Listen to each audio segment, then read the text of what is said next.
Hey everyone, back on the Dream World podcast. Today we have a special guest. His name is Jack. He is a fellow lucid dreamer, but he is also quite the expert when it comes to special dream herbs and supplements. So today we talk a little bit about what he does with the dream joint, and also we get into some, good old casual existential conversations.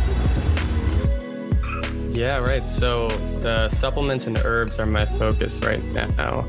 But dreaming has always been incredibly interesting to me. When I was really young, probably around 7 to 10, me and my younger brother, we used to sleep in the same room, and we would together just explore the hypnagogic states in between being awake and asleep, and just sort of explore those alternate mind states.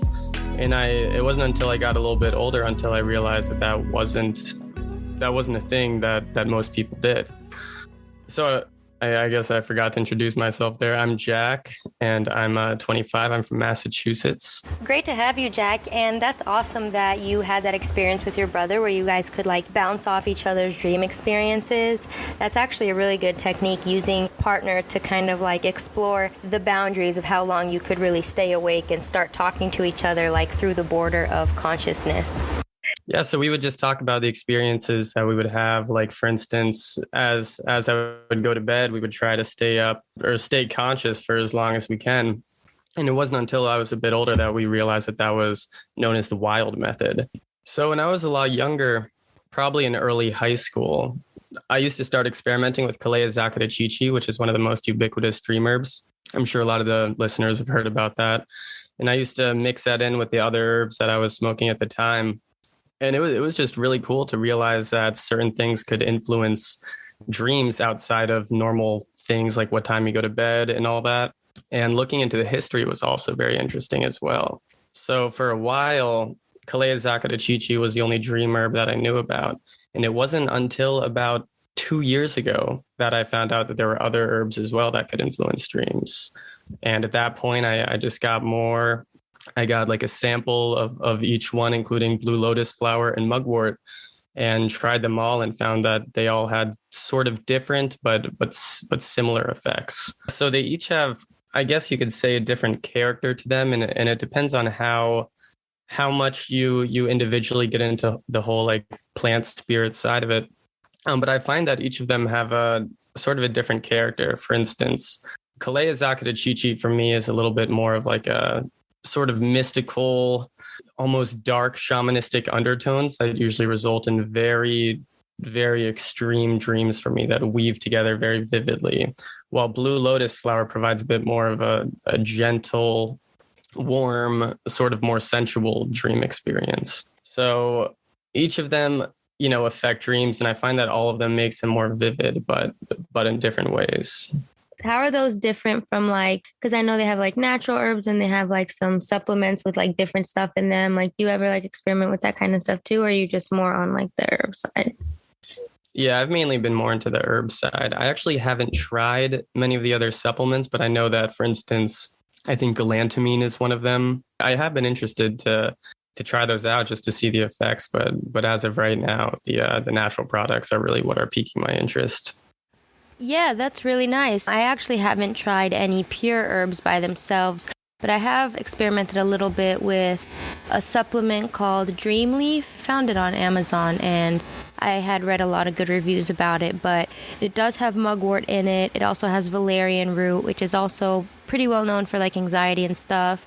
And then it has some other pretty well researched dream ingredients such as huperzine A, choline, and alpha GPC. So I'll put the info for all of these different things in the description. But back to the dream joint herbs, are your products smokable? Are they for tea, or what is your intended use for them? So a lot of them you could do both. Like mugwort, for instance, that's a pretty common smoking alternative that people use for tobacco or weed, and a lot of people don't know that it has those dream effects. Same goes for blue lotus flower, which is actually an amazingly delicious tea. I like that one a lot. But it should be noted that Calea zacatechichi, which is the Mexican dream herb, is probably the most bitter herb that you will ever try. It's unbelievable. I think what's really interesting about it is that it has a I don't really know how to describe it, but a very complex sort of bitterness that keeps getting more bitter the more that you taste it. Yeah. When I sell it at pop-up shops, I often give people a little bit just to try it, just to put it in their mouth and chew it. And it almost is like you can feel the different layers of bitterness come on. If you got sensitive taste buds, it might be a little bit overwhelming there. So Yeah. for those reasons, I mainly smoke the Calea zacatechichi. Gotcha. I feel like that's good for people that like smoke weed, and like especially when it comes to the dream stuff, if you want to like have more dreams and cut back on weed, which I went through and go through all the time. So it's like, smoking things like that, or like sometimes I do like lavender and stuff. Right. Yeah, exactly. I also have a pretty cyclical relationship with weed. And I find that when I am smoking a lot of that, then some of these herbs help counterbalance it and just help me experience some dreams when I otherwise wouldn't. But then when I take breaks from smoking, then it's like supercharged, fully vivid alien world of dreams. There's the smoking methods, there's the tea methods. And then what I'm also into is the Silene capensis, which is the African dream root, and Tada reedi, which is the African dream bean, or otherwise known as the African dream herb. And those are both really interesting because Silene capensis, the way you do that, and I have a blog post about this on my website. You basically grind it up and then mix it with water, and then you shake it, and then it produces a foam that you then slurp up, and you just keep shaking it and you keep slurping it up. And then after a couple of days, it has a buildup effect, which is kind of like the other dream herbs, which are usually have more of an acute same night effect. Okay, that's cool. That's interesting process. What do they taste like? It tastes, I haven't eaten many roots, so I'd say it tastes like a root. Well, that's awesome. I'm going to check it out. And so now that you have all these new dream experience, tell me a little bit about what your dreams are like these days. One of my favorite things about dreams is how it reveals how strange and how much we don't know about waking life. Like when you come out from a dream that is almost as vivid as real life, you certainly come out with some questions, You get information from your dreams that you didn't already have, like things that help you in your waking life. So it's like you're accessing something, I guess, supplemental to waking life. It's almost like more vivid or more real or something sometimes, especially when you're lucid. Oh yeah, for sure. It's almost like, I like to think of it as like the most direct interface that you can have with your subconscious mind.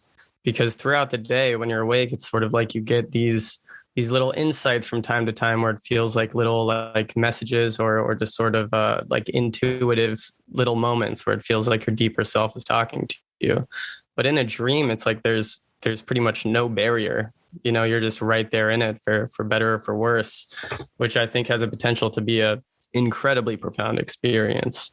Oh, for sure. Even especially when you bring your consciousness into that space and you're lucid, it's like you can experience anything you want without the boundaries of reality. You can work on your mind or have fun or do all this crazy stuff. So it's like no boundaries. And that could be really beneficial for like so many reasons. Right. It always blows my mind when people don't seem to be weirded out by how crazy it is that we go into these whole, mind generated environments every single night. It's so amazing. It's like so normal to everybody because it really is a huge part of our life. We spend like a third or something crazy like that asleep, a third of our lives. It's like we literally live in another dimension part-time.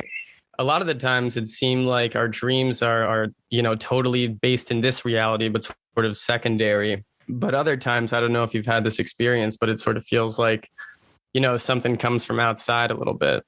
Like you sort of hit on that outer border of what is within your mind and sort of reach some sort of collective archetype of it. For sure. I've heard so many like collective dream type experiences, and even people who have had like long dreams of like days or years at a time where they live this whole other life and then they come back all confused and they had like a whole family in their dreams. A dream that's so long that it's like literally another reality. Like, oh, yeah.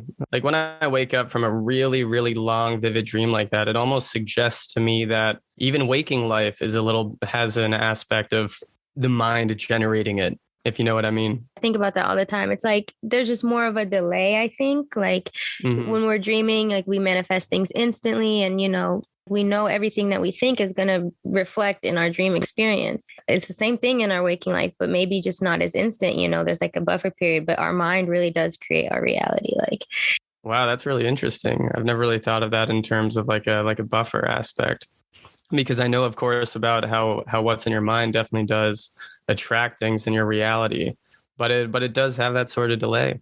yeah, that's just kind of how I see it. Cause I feel like like our dream life is similar in a lot of ways to our waking life, but it's more like a practice mode. Like you were saying, the whole computer generated Hmm. video game simulation metaphor, or whatever, which I love. Like our brains are like computers and reality is like a simulation. So then if our dreams are like practice mode, creative mode or something, we're just out Right, here in right, right. some big video game.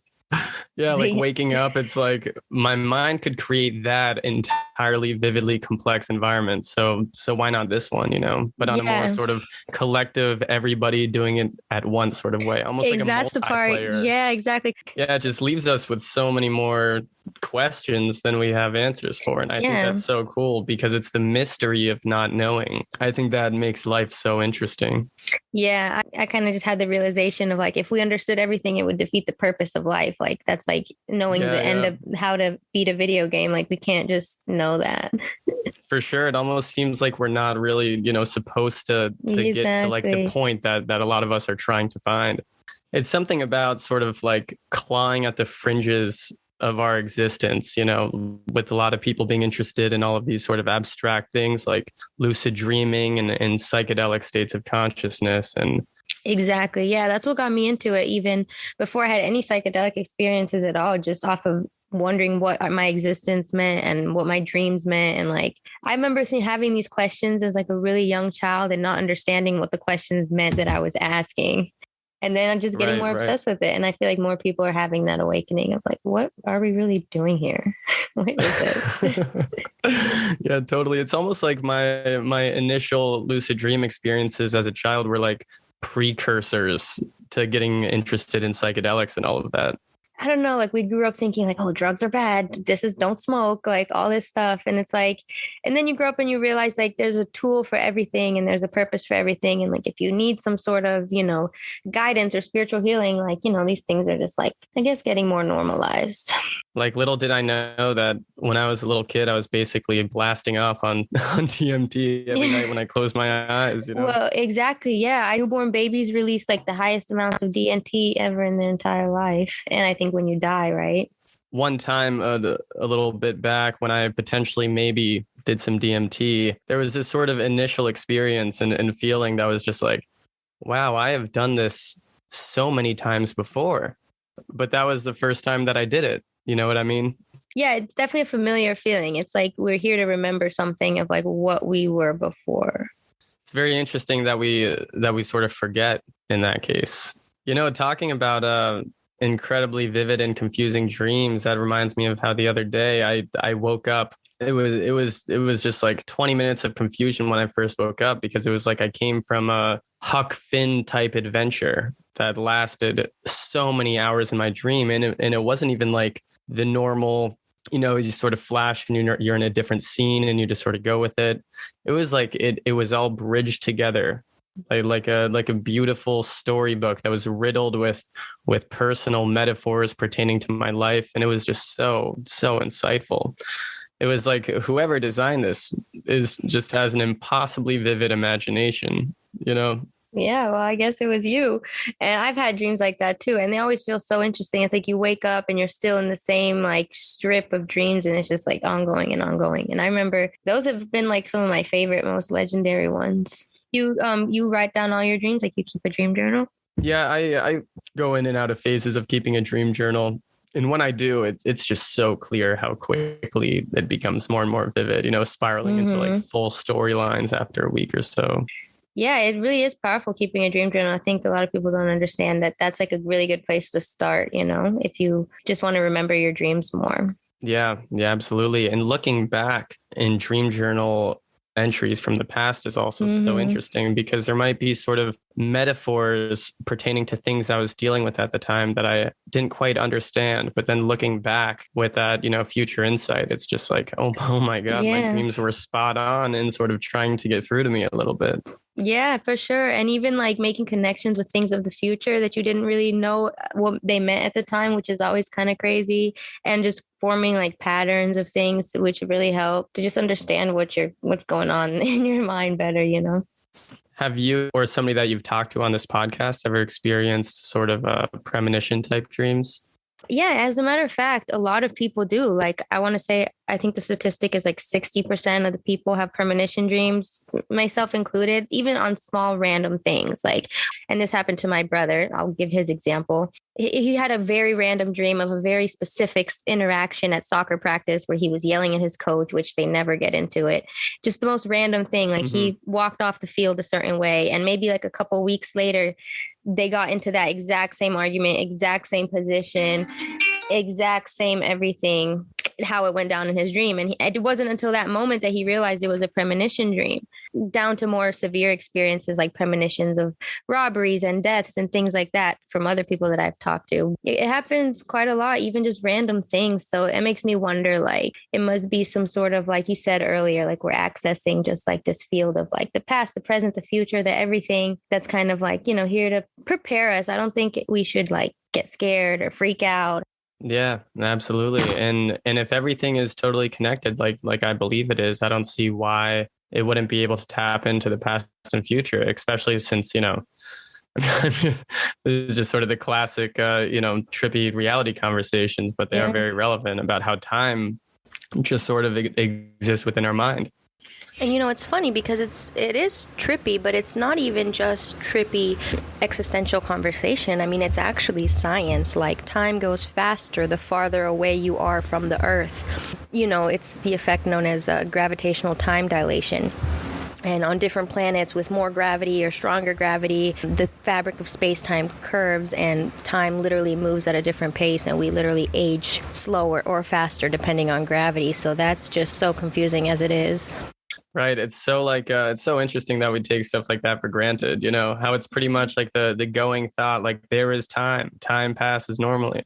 But then when you take something with a big enough mass and it just starts to warp, then we sort of just like half think about it, half sort of see it as science fiction, but it's like, no, that's a feature of our reality. Yeah. I mean, even time travel is like possible within the laws of physics. We just don't have the resources and technology to do so. But the math adds up for a lot of these crazy things. We don't even know half the stuff in the galaxy, what it even means. Right. And then you throw in concepts from, quantum physics about how things can be entangled and everything is sort of infinitely connected like that. Yeah, no, science definitely like understands it, but doesn't fully go into it because science stops at a certain point. And like, I think that's just where it's bigger than us. And we just have to live within the laws of our world that we know. It's crazy. Because science just fundamentally, like how it works, it only talks about what it knows for sure. So therefore, it can be like painting this big picture where we can sort of see what the picture that's being painted is, but it's got to stop, right before you can make any conjecture about it.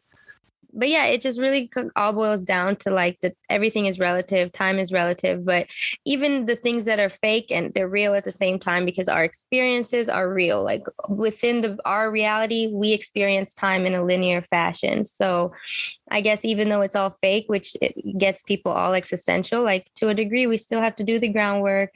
Remember that things are real and our experiences are real. So it's kind of you are totally speaking my language there. It's like any sort of experience, anything that consciousness really picks up on, like that is real. That is I think, therefore I am. That's the only, sort of premise that we can go off of there.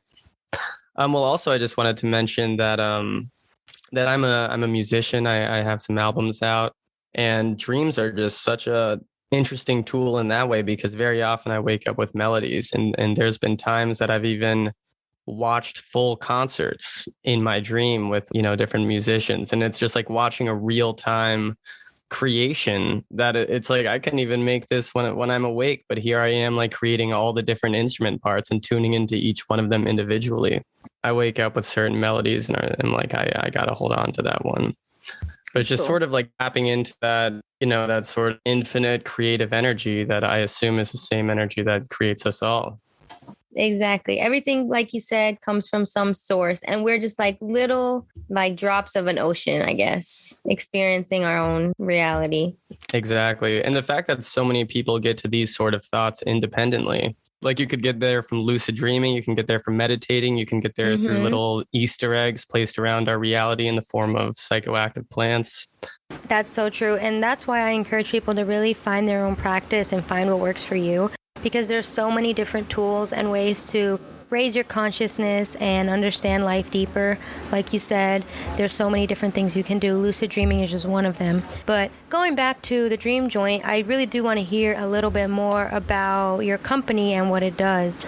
So going back to the Dream Joint, which I started earlier this year, it's been really great having it. And I've been, kind of surprised by how many people have been interested in a business that mainly focuses on lucid dreaming stuff, because most businesses that sell like different herbs for lucid dreaming, they just sort of sell, and there's a lot of ones that do really well, but they don't really focus in on the dreaming element. So I sort of saw that hole in the market and decided that was a good place to start. So the main product that I wanted to show you here, it's named after my company, or rather my company is named after it. It's called the Dream Joint, and it's essentially pre-rolls. It's a blend of blue lotus flower, mugwort, and Calea zacatechichi. So those are the three most common smokable dream herbs, and I find that it's has an incredible synergy. And I just smoke it before bed. It's very calming. There's a little bit of a euphoria. It's like I shoot right into a great dream. Would you just take a couple hits, or do you smoke the whole thing? I usually go for the whole thing, but even I can notice even a half of one has an effect. Recently, I've started this one product, which is wild daga, if you've heard of that. It's wild daga mixed with blue lotus flower. And I've been calling it super lotus, and it's been doing pretty well so far. So also, I'm going to make a promo code with this episode for you. If you type in Dream World at checkout, I'll give you 20% off. Awesome. Sounds good. Well, I'm excited. Sweet. All right. Well, great talking to you. Thank you so much for having me on. Well, everybody, thanks for checking out the Dream World podcast. Remember to check out the Dream Joint and order some really cool herbs and supplements for your dreams. And don't forget to use the code DREAMWORLD for 20% off. Also, you can check us out every week, Tuesdays at noon Eastern time on Clubhouse. Clubhouse is just a space where we just have a free voice chats and we just talk to each other about our dreams and our experiences. If you're new, you can ask questions. And we always have some really great dream experts moderating the chats. So definitely check it out. We have different topics and open discussions every week. So follow us on Clubhouse. I'll include the link in the description below. Peace out.